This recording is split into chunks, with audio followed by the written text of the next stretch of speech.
Now let's talk about God. Okay. You mentioned being a Christian 2023. So how did you get to know about God? Was it based on other people's conviction of you? Okay. Or it was a personal conviction? Oh yeah. So a little backstory. I grew up with God. So I grew up Wow. Catholic. I grew up in church. I was an altar server. I was the guy that brought up the Bible and I handed it to the priest. I was one of the white robes. The little ropes. Yeah. They would change per season of the year, right? So I had the purple robe and the green. Yeah. All of that would change. So that was my first time. Actually, I'm just really thinking about it. That might have been my first time like on a platform, like on stage. If you know what I mean? It's an altar, but it's like in front of people doing something. That might have been some of my first times doing it. Maybe I don't remember. But yeah, so I grew up with Jesus, and before I came to the Philippines, I got confirmed as I had my confirmation. But I never grew up with a relationship with God. Like I didn't know. Like, I didn't feel God. I was just kind of doing things out of tradition.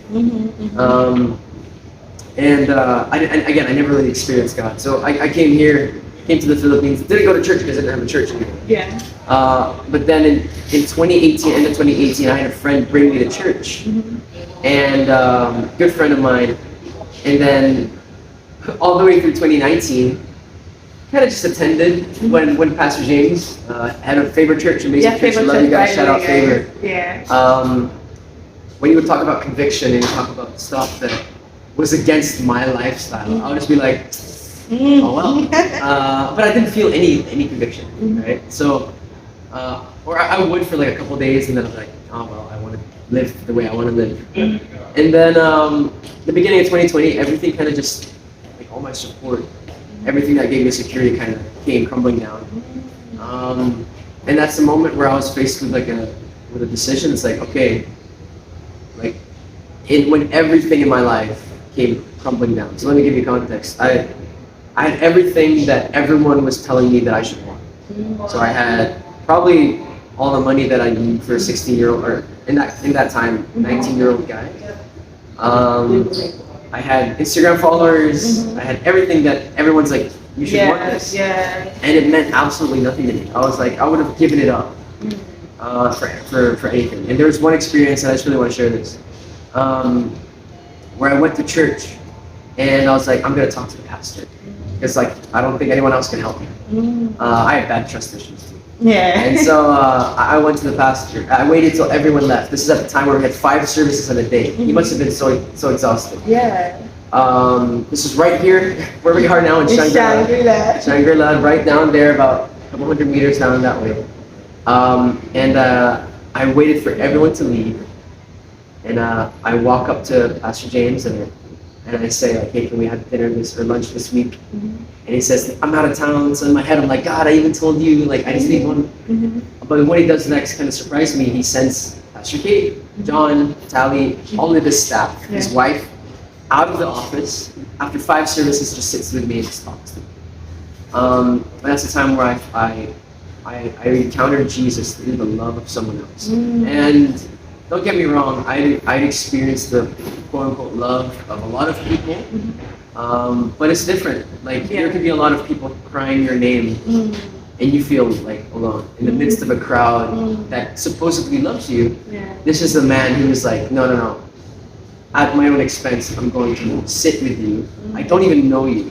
Pastor James barely, like, he doesn't care about it's status, money, doesn't mean anything. We just sat down and we talked. I experienced God's love. A couple weeks later, again to connect.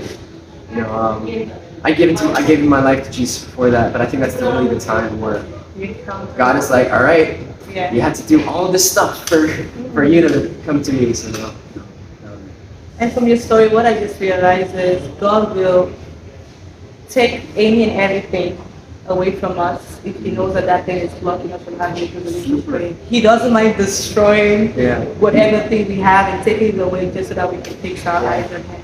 So, knowing God and being a celebrity, I know that it's a very difficult situation because sometimes you might feel like compromising. So how do you deal with that?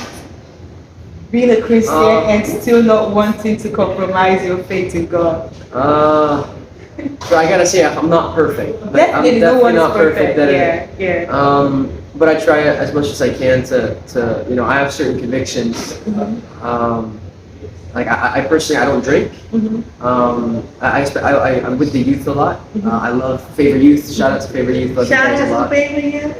They're some of the most kindest people that I've ever met. But I think, sorry, what I'm trying to say there is like there are certain things in my life where, I've said no to. Like I'm not gonna cross this line. Yeah. I'm not gonna do this. And I get a lot of weird looks sometimes. Yeah. That's okay.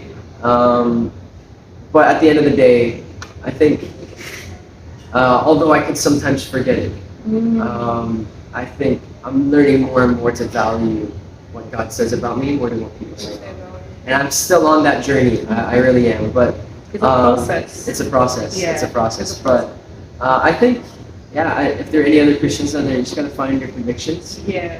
Like have a real revelation, like a kingdom revelation of Yeah. who God is Yeah. in your life. That's right. I think also having the right community Yes. also helps. Like Super. you can be accountable to them. Yeah. And just tell them, oh, I think I'm fixing the way. Yeah. And I have some great guys around me who definitely love me enough to like call me out Yeah. and not be weird. Like they'll say, Edward, you're doing something bad. And I'll be like, Yeah. I'm sorry. I'm sorry. Okay.